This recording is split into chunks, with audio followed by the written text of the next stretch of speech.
السلام علیکم ورحمۃ اللہ وبرکاتہ۔ بسم اللہ الرحمن الرحیم۔ آج الحمدللہ ہماری سورہ بقرہ کا آغاز ہو رہا ہے۔ سورہ بقرہ کے بہت سارے فضائل بیان کیے جاتے ہیں، مگر اس میں سے ایک جو فضیلت بیان کی جاتی ہے کہ سورہ بقرہ کو سنام القرآن کہا جاتا ہے۔ سنام لفظ جو ہے سین نون الف اور میم سے ہے۔ یہ اونٹ کی کوہان کے لیے بھی بولا جاتا ہے اور پہاڑی کی چوٹی کے لیے بھی بولا جاتا ہے۔ اس کا بہت خوبصورت نقطہ جو بیان کیا جاتا ہے وہ یہ کہ اگر آپ اونٹ کی کوہان کو لیں تو گویا کہ اونٹ کی اونچائی ہے، بلندی ہے، اور پہاڑی کے اندر بھی اونچائی اور بلندی پائی جاتی ہے۔ تو ایک تو اس صورت مبارکہ کی عظمت ایسی ہے کہ پورے قرآن میں اس کی خاص شان ہے کہ یہ سب سے بڑی صورت مبارکہ ہے۔ اور دوسری بات یہ ہے کہ جو سورہ بقرہ کو پڑھ لیتا ہے تو جیسے کہ ایک پہاڑی کے اوپر جب انسان چڑھتا ہے تو سامنے کا منظر جو ہوتا ہے وہ بڑا واضح ہوتا ہے، بڑا خوبصورت ہوتا ہے۔ تو گویا کہ جو سورہ بقرہ کو پڑھ لیتا ہے تو وہ پورے قرآن کے منظر کو اور اس کی خوبصورتی کو جو ہے وہ سمجھ جاتا ہے، کیونکہ تقریباً تمام مضامین ایسے ہیں کہ جو کہ قرآن میں بیان کیے گئے ہیں، ان کا کہیں نہ کہیں حوالہ جو ہے وہ سورہ بقرہ میں ملتا ہے۔ لہٰذا ہماری نماز ہے، چاہے ہماری زکوٰۃ ہے، حج ہے، رمضان ہے، جہاد ہے، یہ تمام جو ہیں عبادات وہ اس سورۃ مبارکہ میں ڈسکس کی گئی ہیں۔ سورہ بقرہ میں مومن کی بات بھی ہے، کافر کی بات بھی ہے، منافق کی بات بھی ہے۔ تو گویا کہ ایک طرح سے پورے قرآن کا جو کسے کہتے ہیں نا اوور ویو، وہ اس سورہ بقرہ کے اندر جو ہے وہ بیان کیا گیا ہے۔ پھر اس کے بعد ہم یہ دیکھتے ہیں کہ سب سے پہلی آیت مبارکہ جو آتی ہے وہ الف لام میم ہے۔ انہیں حروف مقطعات کہا جاتا ہے۔ اب مقطعات جو ہے وہ قطع سے ہے۔ قطع کا مطلب ہوتا ہے کاٹنا، الگ الگ کر دینا۔ تو ہم اس کو جب پڑھتے ہیں تو الف لام اور میم پڑھتے ہیں۔ اس کا معنی کیا ہے؟ تو سب سے جو راجح قول ہے وہ یہ ہے کہ ان کے معنی کے بارے میں سوائے اللہ اس کے نبی صلی اللہ علیہ وآلہ وسلم کی ذات کے کوئی بھی نہیں جانتا ہے۔ پہلی بات تو یہ ہے، اگرچہ اس سے کچھ معارف بتائے جاتے ہیں، تفسیر کی کتابوں میں ملتے ہیں، مگر براہ راست اللہ کی طرف سے اور نبی علیہ السلام کی طرف سے ان حروف مقطعات کے بارے میں کچھ نہیں بتایا گیا ہے۔ البتہ کابرین یہ فرماتے ہیں کہ اگر پورا قرآن جو ہے وہ ایک سمندر ہے تو یہ جو حروف مقطعات ہوتے ہیں نا، یہ ابلتے ہوئے چشمے ہوتے ہیں۔ ان کے اندر بہت کچھ ہے مگر ہمیں علم نہیں دیا گیا ہے۔ یہاں پہ ایک سوال اٹھتا ہے کہ میں نے تو سورہ فاتحہ میں اللہ پاک سے ہدایت مانگی تھی، اور اللہ پاک کہتے ہیں یہ سارا قرآن ہدایت ہے، اور میں جب ہدایت کے لیے قرآن کھولتی ہوں اور بقرہ کا آغاز کرتی ہوں تو الف لام میم کے بارے میں مجھے بتایا جاتا ہے کہ اس کے معنی ہی کوئی نہیں ہے، آپ جان ہی نہیں سکتے ہیں۔ تو یہ کیسی ہدایت ہے جس کو ہم جان نہیں سکتے ہیں؟ یہاں پہ یہ بات سمجھنا ضروری ہے کہ یہودی جو ہیں، کیونکہ یہ سورہ بقرہ جو ہے یہ مدینہ شریف میں نازل ہوئی ہے، اور وہاں پہ یہود قوم تھی اور یہ لوگ بہت پڑھے لکھے تھے، ان کے پاس کتاب کا علم بہت زیادہ تھا، تو یہ اپنے آپ کو سمجھتے بھی بہت پڑھا لکھا تھے، اور باقی ساری دنیا کو یہ ان پڑھ قوم سمجھا کرتے تھے۔ تو جب نبی علیہ السلام وہاں پہ تشریف لے کر جاتے ہیں اور جب یہ بقرہ نازل ہوتی ہے، آپ حروف مقطعات پڑھتے ہیں، تو ان کو یہ بات بڑی حیران کر دیتی ہے کہ یہ نبی تو بالکل امی ہیں، ان پڑھ ہیں، انہوں نے تو کبھی کسی یعنی کہ اسکول، ادارہ، مدرسہ کچھ بھی نہیں دیکھا ہے، تو ان کو یہ کیسے پتہ چل گیا کہ الف ہے، لام ہے اور میم ہے؟ کسی بھی زبان میں الفابیٹس کی بڑی اہمیت ہوتی ہے، حروف تہجی کی بڑی اہمیت ہوتی ہے۔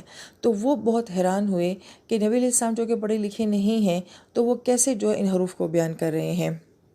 اور بعض مفسرین یہ بھی فرماتے ہیں کہ یہودیوں کو اس الف لام میم کے بارے میں بڑا علم تھا، لہٰذا انہوں نے یہ بات کیچ کر لی تھی کہ یہ تو زبردست کلام ہے جس کا آغاز ہی جو ہے وہ اتنے خوبصورت حروف کے ساتھ ہو رہا ہے۔ دوسری بڑی اہم بات وہ یہ کہ ہم نے اللہ تعالیٰ سے ہدایت مانگی تھی، تو ہمیں تو یہاں پہ الف لام ملا جس کا کوئی معنی ہی نہیں ہے، تو یہ بات سمجھنے والی ہے کہ ہم اللہ تعالیٰ سے علم نہیں مانگ رہے، ہم اللہ تعالیٰ سے جو ہے وہ ہدایت مانگ رہے ہیں، اور ہدایت کا تعلق جو ہوتا ہے وہ دل کے ساتھ ہوتا ہے، آپ کی سوچ کے ساتھ ہوتا ہے۔ لہٰذا معلومات میں اور ہدایت میں، معلومات میں اور علم میں جو ہے وہ بہت فرق ہوتا ہے۔ تو اللہ تعالیٰ یہ فرماتے ہیں کہ اگر تم سارا قرآن بھی پڑھ جاتے ہو، سارا علم بھی لے جاتے ہو، تو بہت کچھ جاننے کے باوجود بھی تمہاری اصل حقیقت کیا ہے کہ تم کچھ بھی نہیں جانتے۔ لہٰذا ہمیں شروع سے ہی جو ہے وہ الف لام میم سے یہ کانسیپٹ دیا جا رہا ہے، یہ بات سمجھائی جا رہی ہے کہ علم سارا صرف اور صرف اللہ تعالیٰ کی ذات کے پاس ہے، اور اس سے بہت تھوڑا ہے جو تمہیں دیا جا رہا ہے۔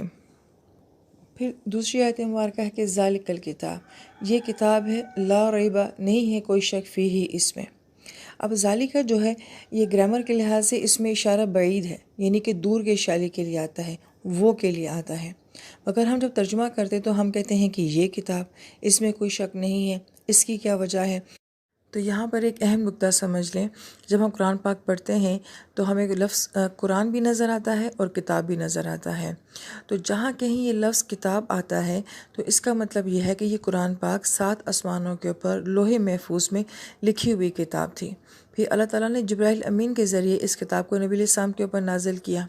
تو گویا کہ جب ہم یہ کہتے ہیں کہ ذالک الکتاب، تو اس کے اندر یہ اشارہ ہوتا ہے کہ یہ بہت دور سے آئی کتاب ہے، 7 آسمانوں کے اوپر سے، لوح محفوظ سے یہ کتاب اللہ تعالیٰ نے تمہارے ہاتھ میں دے دی ہے۔ اس کی عظمت کو پہچانو، اس کے مقام کو پہچانو۔ اور جہاں کہیں قرآن پاک میں لفظ قرآن آتا ہے، آپ اس کے ہاتھ حاضہ دیکھیں گے، اور حاضہ جو ہے یہ کے لیے آتا ہے، اس میں اشارہ قریب کے لیے آتا ہے، اور قرآن کا مطلب ہے پڑھی جانے والی کتاب، قرأ سے ہے۔ تو گویا کہ یہ کتاب جس کو تم پڑھ رہے ہو، جس کو تم تلاوت کر رہے ہو، تو تلاوت کہاں ہو رہی ہے؟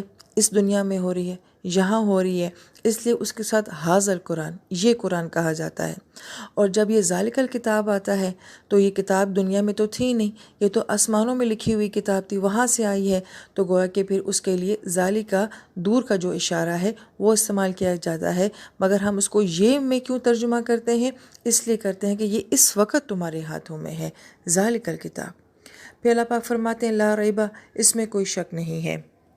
اب شک کے لیے قرآن پاک میں جو ہے وہ چند الفاظ آتے ہیں، شک، شبی، مریا، مریج، لبس اور ریب۔ یہ 6 الفاظ ایسے ہیں جو قرآن پاک میں شک کے لیے آتے ہیں، لیکن اللہ تعالیٰ نے اس میں سے جو ہے وہ ریب کو استعمال کیا ہے۔ بڑی پیاری بات کہ ریب کے اندر وہ 5 معنی بھی آ جاتے ہیں، اور ریب کا مطلب یہ ہے کہ کسی بے چینی کا دل میں ہونا، کسی بے سکونی کا دل میں ہونا۔ تو اللہ پاک یہ فرماتے ہیں کہ تم جب اس کتاب کو پڑھو گے نا، تو اس میں تمہیں کوئی بے چینی نہیں ملے گی، کوئی بے سکونی نہیں ملے گی، بلکہ یہ کتاب تمہارے اندر کی بے چینیوں کو اور تمہارے اندر کی بے سکونیوں کو بھی دور کر دے گی۔ لا ریب فیہ، اس میں کوئی شک نہیں ہے، اس کتاب کو پڑھنے کے بعد کوئی بے چینی نہیں ہے۔ اگر ہم غور کریں تو جب ہم شک میں ہوتے ہیں تو ہم بے چین ہوتے ہیں، اور جب ہمارے شک دور ہو جاتے ہیں ہماری بے چینی دور ہو جاتی ہے۔ لہٰذا یہ کتاب بے چینیاں دور کرنے کے لیے اور بے سکونیاں دور کرنے کے لیے ہے۔ ہدی للمتقین، یہ متقین کے لیے ہدایت ہے۔ اب گرامر کے لحاظ سے یہ لفظ ہدن جو ہے یہ یہاں پہ حال بن رہا ہے۔ حال کا کیا معنی ہوتا ہے؟ اگر یہ کہا جائے کہ یہ کتاب ہدایت ہے تو اس نے صحابہ کو ہدایت دی اور ماضی کے لوگوں کو ہدایت دی، تو میں کہوں گی میں کیوں پڑھوں، مجھے اس کا کیا فائدہ ہے؟ لیکن ہدن ہمیں یہ بتا رہا ہے، جو کہ گرامر کے لحاظ سے یہ حال بن رہا ہے، کہ یہ ایک زندہ کتاب ہے۔ یہ کل بھی لوگوں کو ہدایت دیتی تھی، یہ آج بھی لوگوں کو ہدایت دے رہی ہے، اور یہ قیامت تک لوگوں کو ہدایت دیتی رہے گی۔ کیونکہ حال کا مطلب ہی کیا ہوتا ہے؟ جیسے ہم کہتے ہیں پریزنس، حال، موجودہ۔ تو یہ کتاب ایسی ہے جو ہر وقت میں موجود ہے، ہر دور میں یہ زندہ ہے، ہر وقت کی نسل کو اور انسانیت کو یہ کتاب جو ہے یہ فائدہ دیتی ہے۔ لیکن پھر اس کے بعد للمتقین آتا ہے۔ اب متقین جو ہے اس کا ترجمہ عموماً قرآن پاک میں ڈر سے کیا جاتا ہے، لیکن ہر جگہ اس کا ترجمہ ڈر نہیں بھی ہوتا ہے۔ اور پھر ہمارے ذہنوں میں متقین کا کانسیپٹ کیا، جو بہت نیک لوگ ہوتے ہیں، بہت پاکیزہ لوگ ہوتے ہیں، وہ متقین ہوتے ہیں۔ تو پھر پڑھنے والے کے ذہن میں یہ آتا ہے کہ اگر یہ متقین کے لیے ہے، میں تو گنہگار ہوں، میں تو خطا کار ہوں، میں اس کتاب کو کیوں پڑھوں، مجھے اس کے پڑھنے کا کیا فائدہ ہوگا، یہ تو ہے ہی نیک لوگوں کے لیے۔ اور پھر ہم یہ کہیں گے جب یہ نیک لوگوں کو فائدہ دیتی ہے تو برا بندہ سے نہیں فائدہ اٹھا سکتا۔ اس لیے لفظ متقین کو جاننا بہت ضروری ہے۔ متقین کا لفظ جو یہ وقایتن سے ہے، اور اس کا مطلب ہوتا ہے حفاظت کرنا، اپنے آپ کو بچانا۔ لہٰذا یہ کتاب یہ کہہ رہی ہے کہ ہر وہ شخص جو اپنے آپ کو گناہوں سے بچانا چاہتا ہے، اللہ تعالیٰ کی نافرمانی اور ناراضگی سے اپنے آپ کو بچانا چاہتا ہے، یہ کتاب اس کو ہدایت دے گی، یہ کتاب اس کو ضرور نفع دے گی۔ مگر متقین کا لفظ جو ہے یہ اسم کے ساتھ بیان کیا گیا ہے کہ وہ لوگ جو مسلسل اپنے آپ کو گناہوں سے بچانا چاہتے ہیں اور زندگی میں اس کوشش میں رہتے ہیں کہ ہم نے اللہ تعالیٰ کی نافرمانی نہیں کرنی ہے، تو یہ کتاب ان کا ہاتھ تھام لے گی، پھر ان کو ہدایت دے گی، ان کو نئے راستے کے اوپر انشاءاللہ یہ کتاب چلائے گی۔ تو ہدی للمتقین، تو ہم میں سے کون ایسا ہے جو گناہ سے نہیں بچنا چاہتا؟ ہم میں سے کون ایسا ہے جو اللہ تعالیٰ کی نافرمانی سے نہیں بچنا چاہتا؟ اس کا مطلب یہ ہے کہ یہ کتاب ہر ایک کے لیے ہے، چاہے وہ نیک ہے، چاہے وہ گنہگار ہے، مگر اس میں اللہ تعالیٰ کو پانے کی تمنا اور خواہش ہے، تو یہ کتاب اس کو ہدایت دے گی انشاءاللہ۔